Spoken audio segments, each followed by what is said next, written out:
اعوذ باللہ من الشیطان الرجیم بسم اللہ الرحمن الرحیم السلام علیکم ورحمۃ اللہ وبرکاتہ۔ سہیل بن عمرو کو کسی نے بتایا تمہارے دو بیٹوں ابو جندل اور عبداللہ نے اسلام قبول کر لیا ہے۔ یہ سنتے ہی وہ شدید غصے کی حالت میں بیٹوں کے پاس پہنچے۔ پہلے تو انہیں خوب مارا، پھر زنجیروں سے جکڑ دیا۔ کچھ وقت بعد انہیں ایک اور اطلاع ملی، تمہاری دو شادی شدہ بیٹیوں سہلہ اور ام کلثوم نے بھی اپنے شوہروں سمیت اسلام قبول کر لیا ہے۔ اب تو اور زیادہ غصہ آیا، ان سب پر مظالم ڈھانے لگے، یہاں تک کہ ظلم سے تنگ آ کر ان کے بیٹے حضرت عبداللہ بن سہیل رضی اللہ تعالیٰ عنہ موقع پا کر حبشہ کی طرف ہجرت کر گئے۔ حضرت ابو جندل رضی اللہ تعالیٰ عنہ صلح حدیبیہ تک باپ کی سختیاں برداشت کرتے رہے۔ حضرت عبداللہ رضی اللہ تعالیٰ عنہ بھی کچھ عرصے بعد حبشہ سے واپس آ گئے اور پھر باپ کے شکنجے میں پھنس گئے۔ سہیل بن عمرو کو نہ اپنے بیٹوں کی کوئی پرواہ تھی نہ بیٹیوں کی۔ اسلام دشمنی کا جو راستہ انہوں نے اپنایا تھا اسی پر چلتے رہے، بلکہ جوں جوں وقت گزرتا جا رہا تھا وہ اسلام دشمنی میں اور زیادہ سخت ہوتے جا رہے تھے۔ دن رات اسی دشمنی میں بسر کرتے تھے۔ کچھ مدت بعد مدینہ منورہ سے کچھ لوگ حج کی غرض سے مکہ آئے۔ نبی کریم صلی اللہ علیہ وآلہ وسلم نے انہیں اسلام کی دعوت دی تو انہوں نے اسلام قبول کر لیا۔ ان میں خزرج قبیلے کے رئیس حضرت سعد بن عبادہ رضی اللہ تعالیٰ عنہ بھی تھے۔ اس بیت کو بیت عقبہ کبیرہ کہا جاتا ہے۔ یہ حضرات جب واپس مدینہ منورہ کی طرف روانہ ہوئے تو حضرت سعد بن عبادہ رضی اللہ تعالیٰ عنہ مشرکین کے ہاتھ لگ گئے۔ انہیں پکڑنے والوں میں سہیل بن عمرو بھی شامل تھے۔ انہوں نے مل کر حضرت سعد رضی اللہ تعالیٰ عنہ کو مارنا شروع کر دیا، پھر انہیں باندھ دیا گیا، سر کے بال پکڑ کر گھسیٹنے لگے۔ خود حضرت سعد رضی اللہ تعالیٰ عنہ بیان کرتے ہیں کہ جب یہ لوگ مجھے بری طرح مار پیٹ رہے تھے تو ایک سرخ و سفید رنگ کا خوبصورت آدمی میری طرف آتا نظر آیا۔ میں نے خیال کیا یہ شخص معقول ہے، ضرور مجھ سے ہمدردی کرے گا، مجھے ان کے ظلم و ستم سے نجات دلائے گا، لیکن میرا خیال غلط نکلا۔ وہ بھی انہی کا ساتھی تھا، بلکہ ان سے زیادہ سخت ظالم تھا۔ اس نے آتے ہی میرے منہ پر اس قدر زوردار تھپڑ رسید کیا کہ میرا منہ گھوم گیا۔ ایک روایت میں منہ پر گھونسا مارنے کے الفاظ ہیں۔ اب میں نے جان لیا کہ ان لوگوں میں کوئی خیر نہیں ہے۔ آخر ایک مشرک ابو البختری بن ہشام کو میری حالت پر کچھ ترس آیا، اس کی مدد سے اس ظلم و ستم سے نجات پا سکا، لیکن جس کے بارے میں نے یہ گمان کیا تھا کہ وہ مجھ پر ترس کھائے گا، اس نے تو الٹا اور ظلم کیا، اور یہ تھے سہیل بن عمرو۔ سن 2 ہجری میں غزوہ بدر پیش آیا۔ سہیل بن عمرو بڑے جوش کے عالم میں دوسرے مشرکوں کے ساتھ مسلمانوں سے جنگ کرنے کے لیے گئے، لیکن بدر کے میدان میں قریش کو شکست فاش ہوئی تو اب یہی سہیل حضرت مالک رضی اللہ تعالیٰ عنہ کے ہاتھ قید ہو گئے۔ جب وہ حضور صلی اللہ علیہ وآلہ وسلم کے سامنے لائے گئے تو انہیں دیکھ کر حضرت عمر رضی اللہ تعالیٰ عنہ کے ایمان نے جوش مارا۔ آج وہ شخص ان کے قبضے میں تھا جس نے سال ہا سال مسلمانوں پر ظلم کے تیر برسائے تھے، زبان سے بھی آگ کے شعلے اگلے تھے۔ انہوں نے رسول اللہ صلی اللہ علیہ وآلہ وسلم سے عرض کیا، یا رسول اللہ صلی اللہ علیہ وآلہ وسلم، اگر اجازت ہو تو میں سہیل کے اگلے 2 دانت توڑ دوں تاکہ اس کی تقریر کی قوت جاتی رہے۔ دراصل یہ زبردست قسم کے مقرر تھے، اپنی تقریر سے لوگوں کے جذبات میں آگ لگا دیتے تھے۔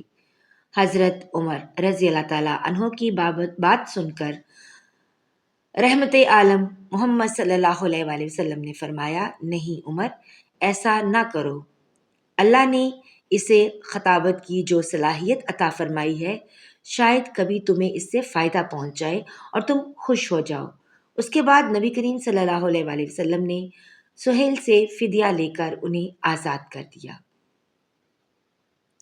غزوہ بدر کے بعد سہیل غزوہ احد اور غزوہ احزاب میں بھی قریش کے ساتھ مسلمانوں سے جنگ کرنے کے لیے آئے، لیکن ہر بار انہیں ناکامی ہوئی۔ مسلسل ناکامیوں کا بھی ان پر کوئی اثر نہ ہوا، بدستور اسلام دشمنی میں لگے رہے۔ سن 6 ہجری میں رسول اللہ صلی اللہ علیہ وآلہ وسلم 1400 صحابہ کرام رضی اللہ تعالیٰ عنہم کے ساتھ عمرے کا احرام باندھ کر مکہ کی طرف روانہ ہوئے۔ قریش کو معلوم ہوا تو انہوں نے مسلمانوں کو روکنے کی تیاریاں کر لیں۔ حضور صلی اللہ علیہ وآلہ وسلم کو قریش کے ارادوں کی خبر ملی تو آپ صلی اللہ علیہ وآلہ وسلم نے مکہ سے ایک منزل ادھر حدیبیہ کے مقام پر پڑاؤ ڈال دیا اور قریش کو پیغام بھیجا کہ ہم جنگ کے ارادے سے نہیں آئے، ہم تو صرف عمرہ کرنے آئے ہیں۔ اس مقام پر کفار سے ایک صلح نامہ لکھا گیا، اسی کو صلح حدیبیہ کہتے ہیں۔ اس صلح نامے کے لیے قریش نے سہیل بن عمرو کو بھیجا۔ سہیل بن عمرو نے اس موقع پر بھی بہت سخت رویہ اختیار کیا۔ ان کے بیٹے حضرت ابو جندل رضی اللہ تعالیٰ عنہ خود کو کسی طرح زنجیروں سے چھڑا کر نبی پاک صلی اللہ علیہ وآلہ وسلم کی خدمت میں پہنچ گئے۔ سہیل بن عمرو نے صلح نامہ لکھنے کی شرط لگا دی کہ پہلے حضرت ابو جندل کو ان کے حوالے کیا جائے، اس طرح انہیں واپس ان کے حوالے کرنا پڑا۔ اس موقع پر حضرت ابو جندل رضی اللہ تعالیٰ عنہ دھاڑے مار مار کر روئے۔ رسول اللہ صلی اللہ علیہ وآلہ وسلم نے انہیں صبر کی تلقین کی اور فرمایا، بہت جلد بہتر نتیجہ ظاہر ہوگا، فکر نہ کرو۔ غرض یہ کہ اس وقت تک بھی سہیل بن عمرو کا ظلم و ستم اسی طرح جاری رہا۔ آخر 8 ہجری میں مکہ فتح ہوا۔ اس وقت سہیل بن عمرو، اکرمہ بن ابو جہل اور صفوان بن امیہ نے قریش کے ایک گروہ کے ساتھ مسلمانوں پر حملہ کیا۔ حضرت خالد بن ولید رضی اللہ تعالیٰ عنہ کے دستے نے ان کا مقابلہ کیا اور ان کے مقصد میں ناکامی سے دوچار کیا۔ ان میں سہیل بن عمرو بھی تھے۔ یہ اپنے گھر جا چھپے۔ اب وہ اپنے بیٹے حضرت عبداللہ رضی اللہ تعالیٰ عنہ کے پاس گئے۔ انہیں عبداللہ کے پاس جن پر کئی سال سے برابر ظلم کرتے رہے تھے، ان سے کہا، اے میرے بیٹے، جیسے بھی ہو محمد صلی اللہ علیہ وآلہ وسلم سے میری سفارش کرو، میری جان بخشی کراؤ۔ حضرت عبداللہ رضی اللہ تعالیٰ عنہ باپ کا ظلم بھول گئے، نبی کریم صلی اللہ علیہ وآلہ وسلم کی خدمت میں حاضر ہوئے اور التجا کی، یا رسول اللہ صلی اللہ علیہ وآلہ وسلم، میرے والد کو امان دیجیے۔ حضور صلی اللہ علیہ وآلہ وسلم حضرت عبداللہ رضی اللہ تعالیٰ عنہ کی قربانیوں سے خوب آگاہ تھے، لہٰذا فرمایا، سہیل اللہ کی امان میں ہے، کسی مسلمان کو اجازت نہیں کہ انہیں نقصان پہنچائے۔ سہیل باشعور انسان ہے، ایسا شخص اسلام کی نعمت سے محروم نہیں رہ سکتا۔ حضرت عبداللہ رضی اللہ تعالیٰ عنہ نے یہ خبر والد کو سنائی، وہ سنتے ہی پکار اٹھے، اللہ کی قسم، محمد صلی اللہ علیہ وآلہ وسلم بچپن میں بھی نیک تھے، اس عمر میں بھی نیک ہیں۔ پھر حضرت سہیل بن عمر رضی اللہ تعالیٰ عنہ رسول اللہ صلی اللہ علیہ وآلہ وسلم کی خدمت میں حاضر ہوئے اور اسلام لے آئے۔ آپ صلی اللہ علیہ وآلہ وسلم نے انہیں 100 اونٹ عطا فرمائے۔ اسلام قبول کرنے کے بعد ان کی زندگی بالکل بدل گئی، کثرت سے عبادت کرنے لگے، اپنا مال اللہ کے راستے میں خرچ کرنے لگے۔ پہلے اسلام کے دشمن تھے، اب اسلام سے دشمنی کرنے والوں کے دشمن بن گئے۔ غزوہ حنین میں حصہ لیا، اپنے گزشتہ گناہوں اور مظالم کو یاد کر کے روتے رہتے تھے۔ نبی کریم صلی اللہ علیہ وآلہ وسلم کی وفات کے بعد جب لوگ دھڑا دھڑ مرتد ہونے لگے تو یہ ثابت قدم رہے۔ ان کے بیٹے حضرت عبداللہ رضی اللہ تعالیٰ عنہ نے مسلمہ کذاب کے خلاف جنگ میں حصہ لیا اور شہادت پائی تو کہا کرتے تھے، میں نے اللہ کے رسول صلی اللہ علیہ وآلہ وسلم سے سنا ہے کہ شہید قیامت کے دن اپنے خاندان کے 70 افراد کی سفارش کرے گا۔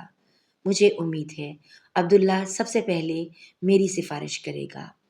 حضرت ابو بکر صدیق رضی اللہ تعالیٰ عنہ کے دور میں روم کے خلاف جہاد کا اعلان ہوا تو حضرت سہیل بن عمر رضی اللہ تعالیٰ عنہ اپنے خاندان سمیت اسلامی لشکر میں شریک ہو گئے۔